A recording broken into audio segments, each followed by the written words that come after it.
Hello and welcome to Upstack America's Oracle EBS Financials Functional Training. My name is Bob and I'm the lead senior consultant for Upstack America. And with me, I have Victor, who is also a senior consultant. And today we are handling General Ledger Lesson 24. And Victor, please walk us through. Thank you, Bob, for the introduction. Welcome, everyone, to Upstack America's 24th lesson in Oracle Financials Functional Training series. Today, we are going to continue where we left off from our last lesson, the topic of reporting currencies. Specifically, we are going to look at translation rates, translation methods, and translation options that we have when we are doing the process of balances level reporting currencies. So, like we know, reporting currencies deals with foreign currencies, and so that is why we have this issue of rates. We are going to look at what translation methods mean, and then we are going to look at options that we have, profile options that we have when we are doing the translation process. So now we already know that what happens in the process of translation is that we have balances in our functional currency, okay, and at the end of the period, if we have foreign currency reporting requirements, then we can do translation. That is, if the only requirement for the client is to translate, to do financial reporting in the foreign currency in question. So translation allows us to produce financial reports, unlike the other levels of reporting currency, which is balances, which is subledger and journals level, which allow us to also do detailed reports in foreign currencies. So now, in order to do translation, we need conversion. We need exchange rates, so that the balances that we have in our functional currencies can then be converted into the foreign currency balances. So now, what happens is that the various account types that we have, and you know them, the assets, liabilities, we have revenue accounts, we have expense accounts, and then we have the equity accounts or ownership, owner's stock account. These different accounts are converted using different rate types or exchange rates. Okay, so what you can see on the screen here is the rate types that are used to convert each type of account. So the first one, we have period end rate, and maybe it will be good if we started by discussing what each kind of rate is. So period end rate, as the name suggests, is the exchange rate that is given for the last day of a certain period. So for example, let's say you're doing a translation at the end of January in 2018 or 2019. So the period end rate would be the rate that's given for the 31st of January. All right. If you're doing the same for April, then the rate that the period end rate will be the exchange rate given for the 30th of April. So that is the period end rate. Period average rate, on the other hand, just like the name suggests, is the average rate for the whole period. Okay, so for example, if we have a particular rate type, then we can do the arithmetic average for all the exchange rates that are given from the first day of the period to the last day of that period. Do the arithmetic average, whether it's dividing by 30 or by 31 or 28 if it's February, so that we can find the average exchange rate for that period. So that is what is the period average. Historical rates, lastly, this is the exchange rate that was entered at the initial activity of that particular account. So the initial exchange rate that was entered when that account first recorded activity, is what that is referred to as the historical rate. So a few things to mention about each of these rates. These rates are provided by the user. Okay, so none of these rates are calculated or produced by the Oracle system. So there has to be a user who regularly updates or enters these rates in order for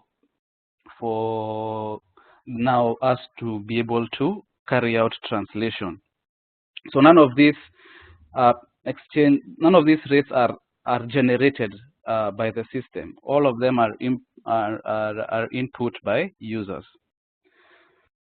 Okay, so now that we understand what these rates are, so the next thing we should know is that the different types of accounts that we have mentioned, they use these different types of exchange of rates.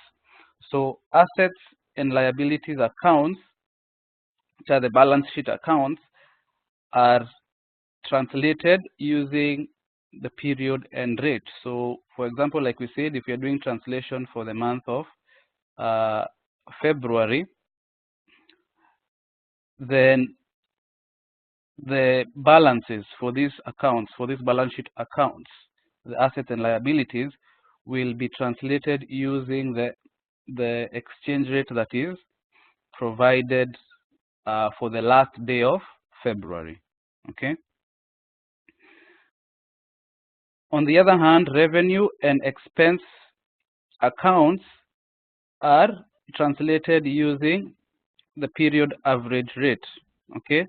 Now this period average rate is just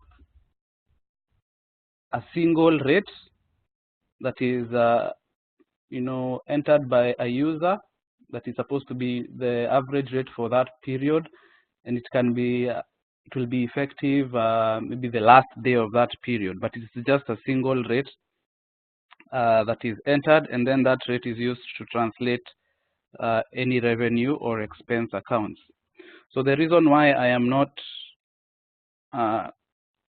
including equity is that equity accounts are usually translated using the historical rate. However, if a historical rate has not been provided, then the equity account will by default be translated using the period average rate. Okay, so the period average rate is like maybe we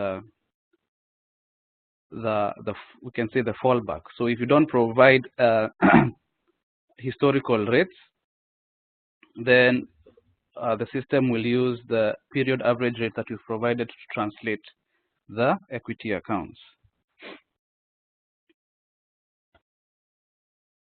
So now we already have experience with entering rates and even creating rate types. So we have already created one rate type, which we have called Mascani corporate. And for this rate type, we have seen is examples that we have done. We can enter rates for each day, right? So we can enter exchange rates by date ranges and enter the exchange rate for each day in a period. So actually what we are going to do in our own implementation, we are going to use the exchange rate for Maskani corporate to acquire the period end rate, right? Because we're entering exchange rates for each single day, then the last day of each period is also going to have its own exchange rate, okay? So that is what we are going to to use as our period end rate, which is then used to translate asset and liabilities accounts in our setup. So we can actually create another rate type and just enter one exchange rate at the end of each period and use that as a period end rate, but it doesn't make sense because we already have a rate type that provides exchange rates for each and every day. But I mean, just so that you can know, we can actually create another rate type and use it as our period end rate. Again, for the period average rate, we are going to create a rate type using the navigations that is shown here. And then using the daily rates window, we are going to enter a period average rate, which is going to be just one single exchange rate, which the system will use to do translation for our revenue and expense accounts, and also equity accounts, because we are not going to enter historical rates, okay? But for your knowledge, this is the navigation to enter historical rates, and probably while you're working on the system, you've already seen that navigation where you enter the historical rates. But like I said, we have experience with this, so this shouldn't be a problem entering and creating rates.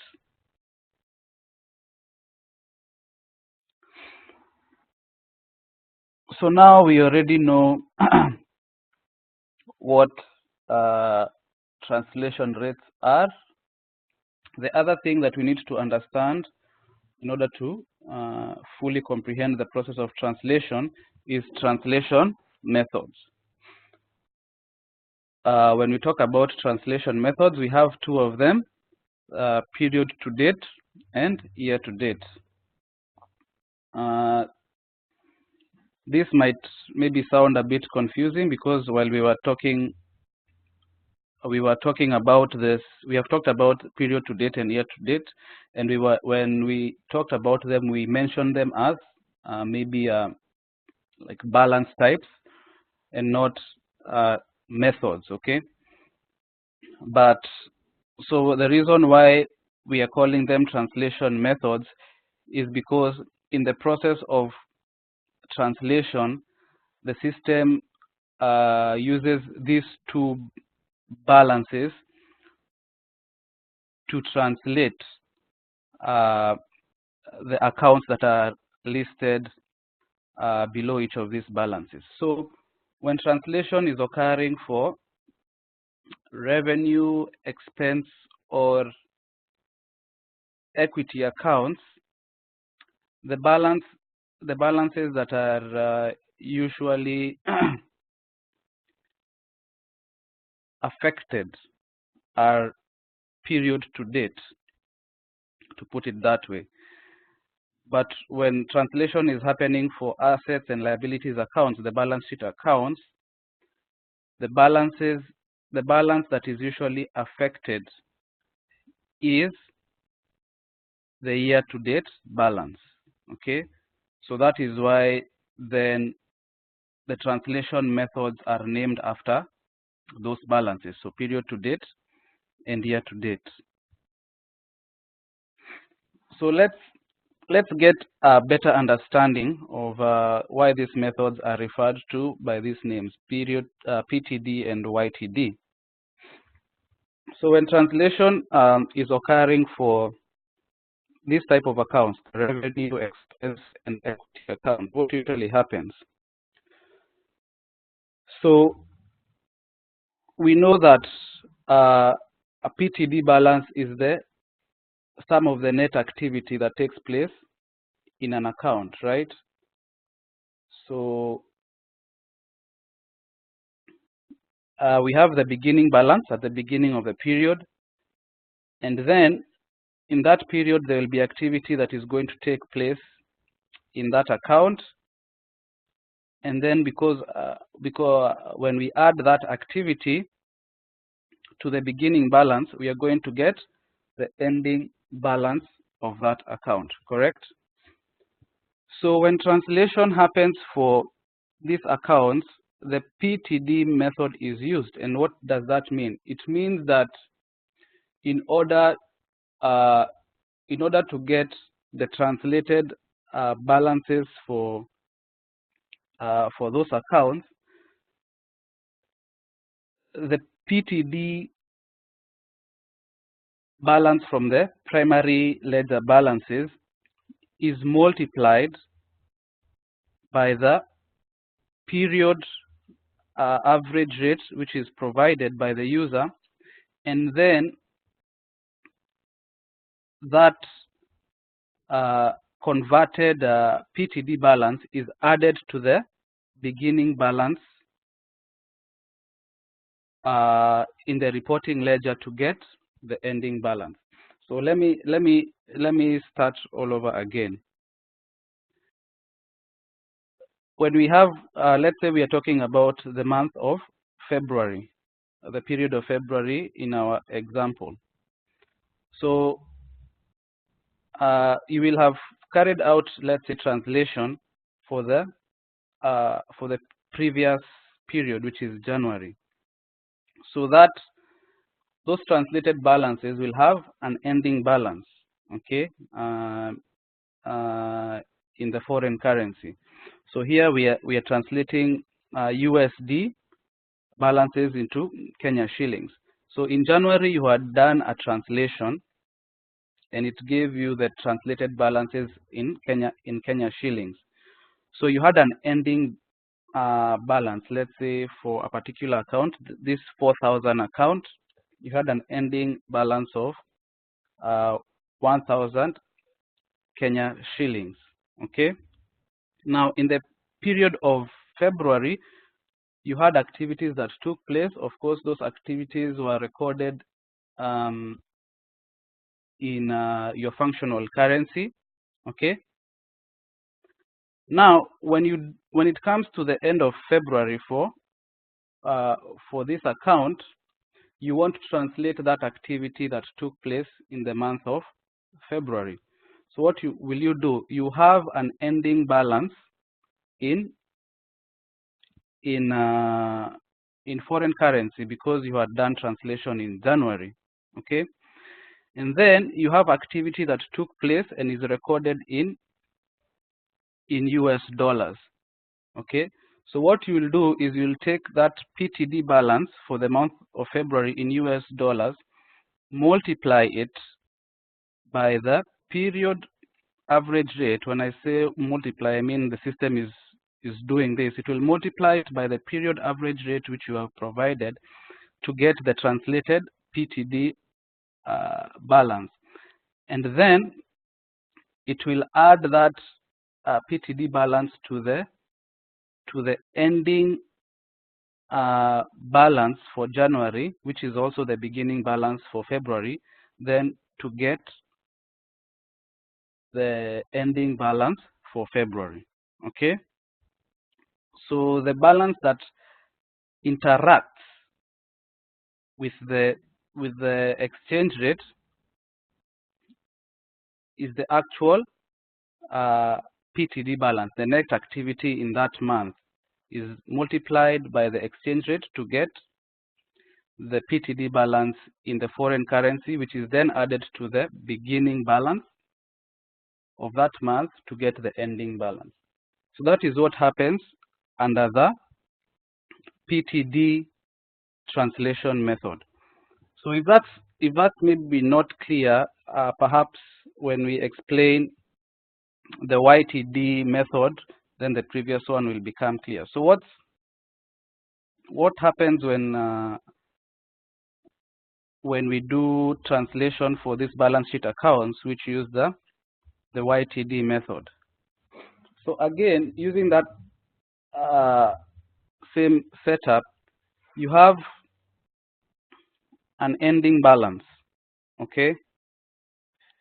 After you did translation for January, you had an ending balance for a particular account. Let's say this 1,000 account, which is a cash account.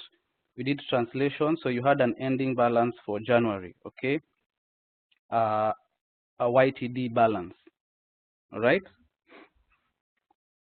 So you open the next period, activity happened in your functional currency. So at the end of February, you want to do translation.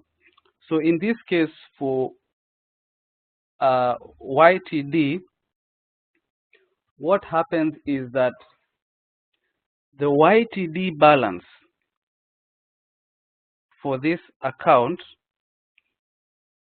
and you should know what YTD balance is at this point. It means it's the total activity for that account up to that period, from the initial activity up to that point in time when we're doing this translation, okay? So the YTD balance for this account for February, right, which is in the functional currency, will be multiplied by the period end rate, okay? And that, what will that get you? It will get you translated YTD balance for that account, you know, for February. And then what happens is, now to get the translated PTD balance for February, you will take the YTD balance translated for February, which you have already done, and then subtract the YTD balance translated, which you have because you did translation in January. And when you subtract these two, you will get the translated PTD balance for February, okay? So in PTD, we are multiplying the PTD balance itself, which we can see from our primary ledger, and we are multiplying that balance by the exchange rate, which is the period average. But for the YTD balance, what we are doing is we are multiplying the YTD balance for the month that we are doing translation for, and then we are taking the YTD balance for the previous month, also the translated balance, and when we subtract those two, we get the PTD balance translated for that month, okay? So that is the difference between these two translation methods. The difference is what balance actually interacts with the exchange rate in order to give us the end result, okay? Now, just for emphasis, when you do translation, because translation, as we've mentioned, we do it at the end of the period, right? We do it periodically. I mean, if that's the requirement of the client. So when you're doing translation for all these accounts, you're looking for the PTD balance, right? Because if you're doing periodically, then you're translating the balances for that month, the net activity for that period, every period. Okay. So don't let the name of the methods confuse you into thinking that for YTD method we are actually finding the translated YTD balance, and for the PTD method we are finding the translated PTD balance. Now, for all of these accounts, we are dealing with translated PTD balances. However, it is just the balances from the primary ledger which interact with the exchange rate. That's what makes the difference. But the end result is that we get translated PTD balances after we do the process of translation. Okay, the other thing to mention is that perhaps this explanation is a bit convoluted, and you might feel that you still haven't grasped what is going on. All that stuff we have talked about is mainly to do with accounting. It really doesn't have to do with your work as a functional consultant. However, it's important to understand the concept so that when you're doing the configurations on the system, or when you're training end users, you can have an idea of what you're doing. Okay. And the other thing to mention maybe is that the reason why all these accounts, they use the different methods and the different rates that we have talked about, is because those are the standards that are set by the accounting bodies that, they set these rules for these methods and the rates. Okay. And that is why there are those differences. So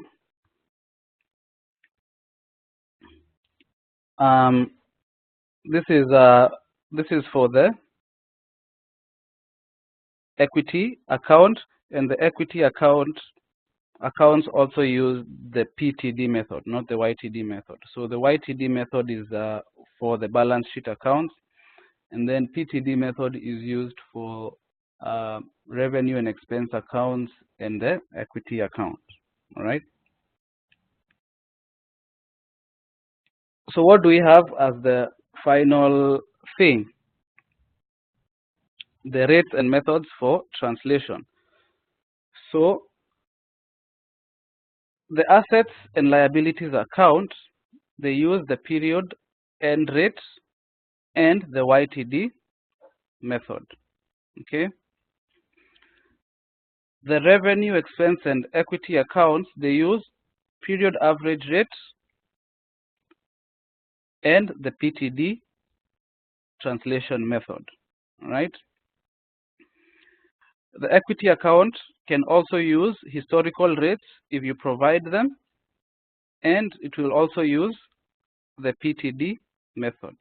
So this is showing the combined the rates and the method for each type of account. Okay. So this is the final result.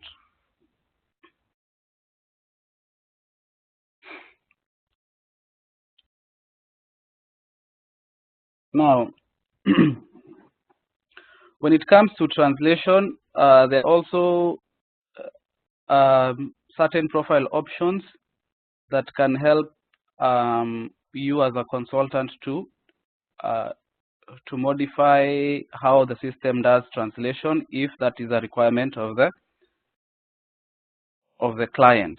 All right.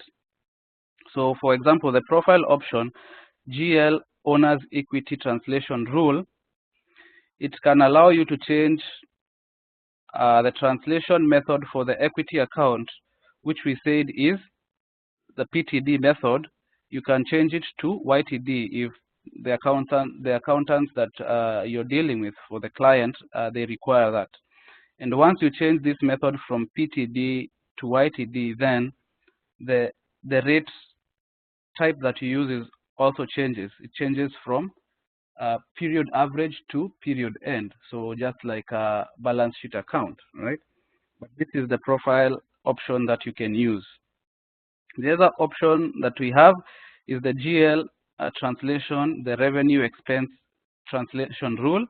We have already said that this type of accounts, it uses the PTD method combined with the period average rate, right?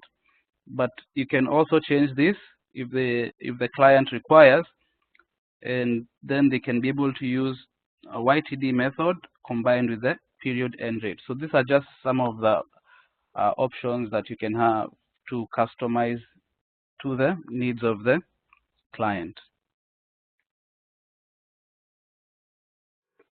So the other thing that we are going to talk about in this lesson is the CTA account, or a cumulative translation adjustment account. So when you think about what we've just done, we've seen that the different account types are translated using different methods and also different exchange rates, okay?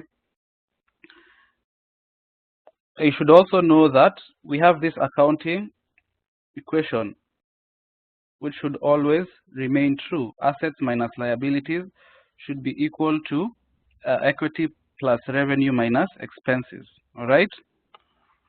However, if you just think about it, we have said that all these accounts are translated using different rates. So what might happen at the end of the day is that in your reporting currency ledger, in your balances level reporting currency ledger, this equation might not balance out if all these accounts are using different exchange rates. Okay, so there's going to be a differential that is that comes up, because remember, these balance amounts are coming from your primary ledger, where you make sure that debits and credits are equal to each other, and you have a balancing segment that makes sure that this accounting identity remains true all the time. However, when you do translation, because of the different exchange rates used for the different types of accounts, then there's going to be differentials which come up. So this CTA account is created, and the differences that come up after translation, then they are posted to this account. Okay, so this account is created as a balance sheet account, as an asset account. Okay, and so what we have to do is create this account in our value set, in our natural account value set, and then once we start doing the setup for translation, we are going to specify, we are going to tell in our ledger setup, we are going to specify that this account is the CTA account, so that the system can know that these differentials that are generated by the process of translation are going to be posted to this account. So those are the topics that I wanted us to discuss as we prepare ourselves to actually go to do the setup in the system. Again, as I said, well, it's good to understand the translation methods and the rates that are used for each of the accounts. That is mainly accounting related information. So it shouldn't stress you out that much, but all the same, it's good to have knowledge of what is going on. So in the next lesson, we are going to go and start doing our translation setup. However, Bob, unless you have something to add, I believe that's a good place to end our lesson today. Thank you, Victor. Thank you.